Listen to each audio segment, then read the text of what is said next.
So, good afternoon. I'm Tonio Di Sorrento, CEO and co-founder of Vemo Education. Thank you for being here. I have a really complicated business, but I'm going to give you the really simple version of it today. So, or so I thought.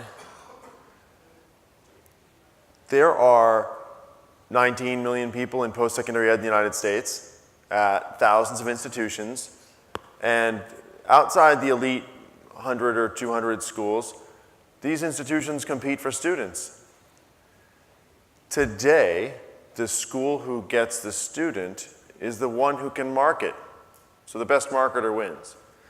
And it really, in the end, it looks like a competition over inputs, whether it's spending or whether it's the family background of students. And we think of that as a funnel. So picture a funnel. We would say that funnel is defective today. And it's defective because it leaks at the top and it stops too soon. So at the top, a funnel for non-traditional students, who are more than half of the 19 million, or students who just want jobs when they graduate, it's like 88% of students, according to Gallup. They're falling out of funnels because they don't see that there's a clear payoff to what they're doing, and they're maybe debt averse, from a debt averse background.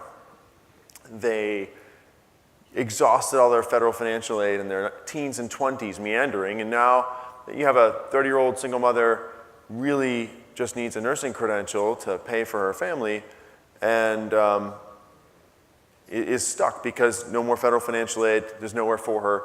They're in the pipeline, in the funnel, for private, public, nonprofit institutions who have the mission of helping them, and they can't admit them. So you have these programs that are Title IV eligible, they're losing people who themselves are not Title IV eligible, and it's because the system is built on inputs. The funnel has a second problem. Other than leaking at the top and leaking a lot of the people that employers would like to be hiring, it's too short. We measure success a lot of the time in post-secondary ed as awarding a credential. So we say, what's your grad rate? That 30-year-old single mother did not necessarily have the passion for learning the nursing thing or give a care about the certificate. She actually was trying to buy a nursing job, and the certificate is the gate to that. The school who sells the actual job is the one who deserves the student.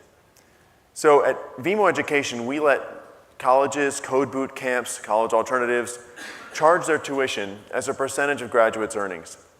When they do that, they change the focus from, or the emphasis of this funnel from inputs to outputs. So that does a couple things that are really valuable here to this funnel. It lets people who are from debt-averse backgrounds persist in it because they're not being run off by the fear of going into debt and maybe it doesn't work out. It lets schools admit people, enroll them, underwrite them based on their future potential, not on their family background. And that can help schools like our clients increase diversity, again, grow enrollment. These people are already applying. The schools already want to admit them and train them. And we just have to help them connect differently. And then we collect outcomes data. If you think about this, today we said the one who wins a student is the one who markets well. If you're a school and you're investing in training and placing people, we know that's what the students actually want, but you're at a disadvantage to attracting them. When we count what happens to graduates, we report that back. The schools who are the best at this get to put that at the top of their funnel and recruit far more efficiently. And we're already starting to see that dynamic in the school segments where we've been really dominant. When we charge a percent of income, we use this contract called an income share agreement. If you Google this thing, you'll find Vemo and all our clients. We're something like 95% of the market today. People think about it as a different kind of student loan, but we just think about it as a way to enable better access to post-secondary ed and better upward mobility for non-traditional students. The reason that everybody's not doing this is it's really hard. So I said I have a complicated business. A couple reasons it's complicated have nothing to do with executing the thing. It has to do with the regulatory picture. It's not a friendly regulatory environment. We spend a lot of money on government relations, policy, legal. By the way, this isn't so much like an ask for money pitch. This is a tell you how Vemo works pitch. So explaining, we invest a lot in that. We have a really robust legal and compliance back end. And I think that that's daunting to companies who want to enter the space. And then we have all of our clients are institutions. So if I were selling money over the internet using income share agreements, people take the money, I've fully performed, no problem.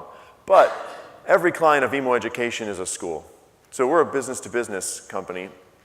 Schools, like code schools, who use us as 100% of their revenue, have no reason to trust someone who doesn't look like we're going to be around as long as these contracts. Colleges have no reason to trust us with their students. We have privacy concerns, data concerns. What we found is it's taken a lot of investment on our part, and we have a great syndicate of investors, which also includes University Ventures. I heard you just mentioned for having them also. But we've had a great syndicate of investors who have helped us construct this and build a system of trust with our school clients. But, we continue to work on that, but that's why this isn't more widespread. We entered the market in May 2016. To date, we have 25 school clients. These are some clients of ours who are happy to be references. If you've heard of any of these and their commitment to linking what people pay for education to the value that's delivered, that's us.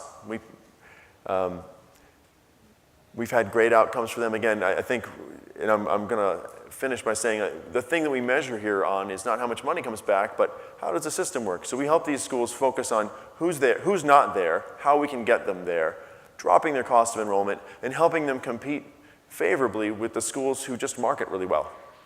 And if you want to hear more about that, we'd love to be in touch after this.